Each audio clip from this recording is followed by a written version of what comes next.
people out there in YouTube land. This is a Texas Special and welcome to the channel. If you're new to the channel, hope you hang around, hope you like what you see. If you are a returning visitor or a subscriber, thank you for the love and support you give the channel. It's very much appreciated. And with the pleasantries out of the way, let's knock out this April 2023 HO scale product review. As promised, we have 3 HO scale gondolas here to review. 2 are from Walthers, 1 is from Atlas.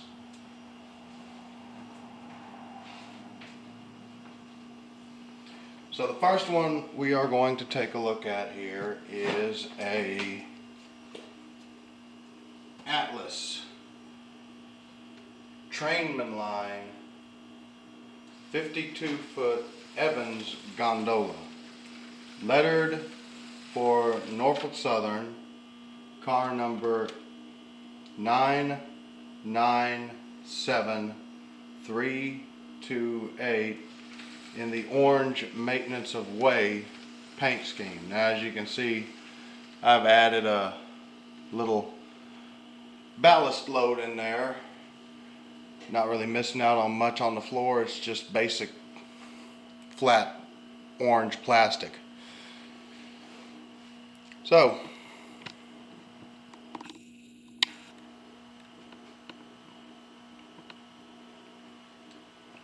all of the lettering on the car is legible. You can just barely see it, but there's the DOT reflective striping. Nicely done stirrup steps. These holes here, those are where the frame of the car is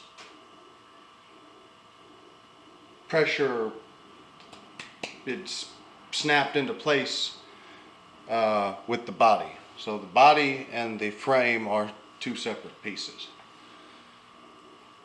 As you can see, the ladder right here on the edge is cast in. They really did a good job with the decals on this car. The NS here wraps nicely around this rib. There's no noticeable gaps or breaks in the lettering. So we will pick this car up, look at the underside, which y'all know that I am obsessed with, and you can see some okay detailing.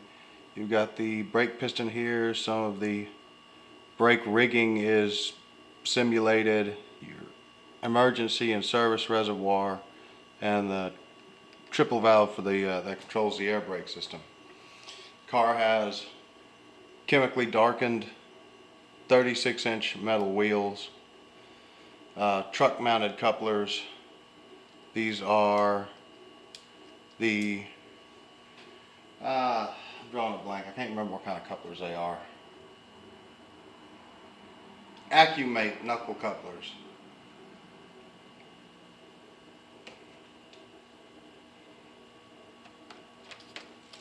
Looking at the A end of the car, there is no crossover platform like you saw in the box cars, which is prototypically correct. In the real world, I hate these cars because they're a pain. Cast on ladders. Looking at the B end of the car, you have the separately applied handbrake wheel, a little itty bitty little perch for you to climb on when you're applying this handbrake, and again, cast on ladders.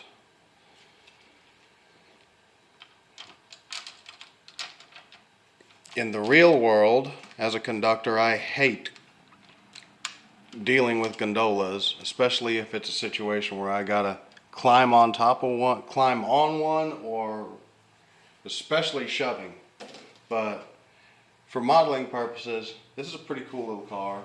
I want to say I got this one for right around $20 from trainworld.com. All 3 cars reviewed today are from Train World.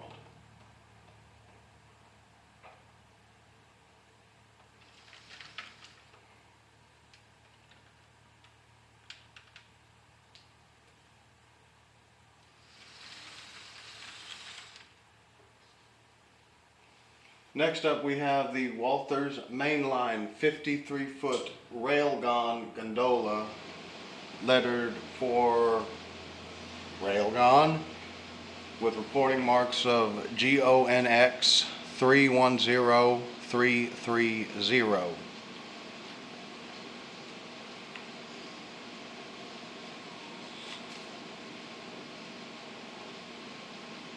As you can see, the painting and decaling on this car is very well executed. They even have the little lift pins, or lift, loops, whatever you want to call them, here for when they lift the car up off the trucks in the shops. All the lettering is legible. The paint separation is crisp and opaque. There's no bleeding over into, the yellow into the black or vice versa.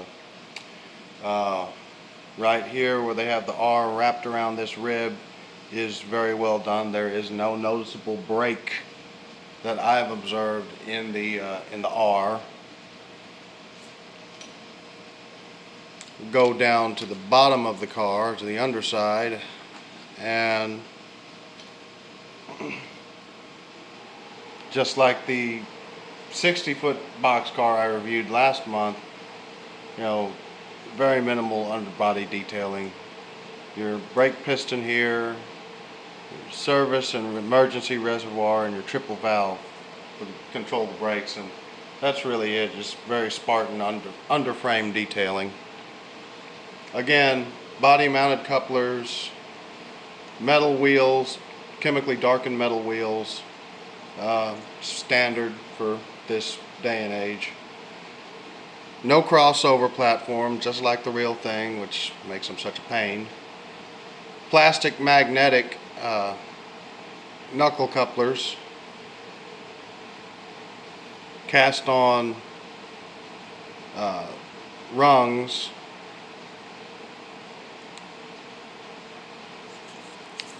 Coming around here to the B end of the car, trying to get it where you can see it.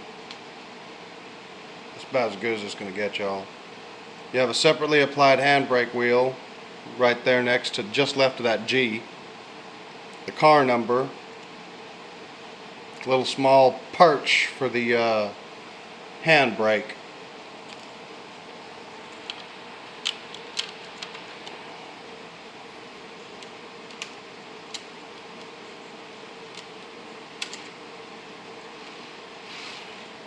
This particular car, for whatever reason, likes to give me fits from time to time with these Bachmann switches.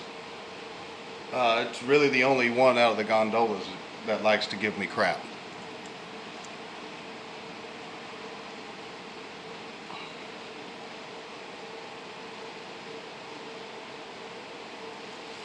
And finally, a Walthers train line gondola. We'll get it out of the way. There ain't no underbody detailing on this damn car. None. There's none. There's, like, you can see the frame. There's a brake piston. There's the emergency and service reservoir and the triple valve, but there's no brake rigging simulated. There's nothing. It's just like the CSX train line box car that I reviewed last month. It's not even worth trying to disturb the load that I have just sitting in here, which is freight cars, or freight car wheels. It's the old plastic wheels that I removed from almost all of the Bachmann and Lifelike and Tyco stuff. The lettering is very well done, cast on ladders, cast on everything. Body mounted trucks, chemically darkened 36-inch metal wheels. All of the lettering is legible. Coming around here to the B end of the car, you can see there's a handbrake, which is separately applied, and is the only separately applied detail on this car. There's a little handbrake perch there. The A end of the car is identical, minus the handbrake wheel. It's a very well done car, and it does not have the same problem as the Walthers trainman flat cars had with the looseness of the body press fit to the frame. With this talky part done, we'll get to the fun part and crack the throttle. I've got a train made up of cars that I would actually use on this railroad for switching purposes to service the customers once they're actually on the railroad. Let's get to it then.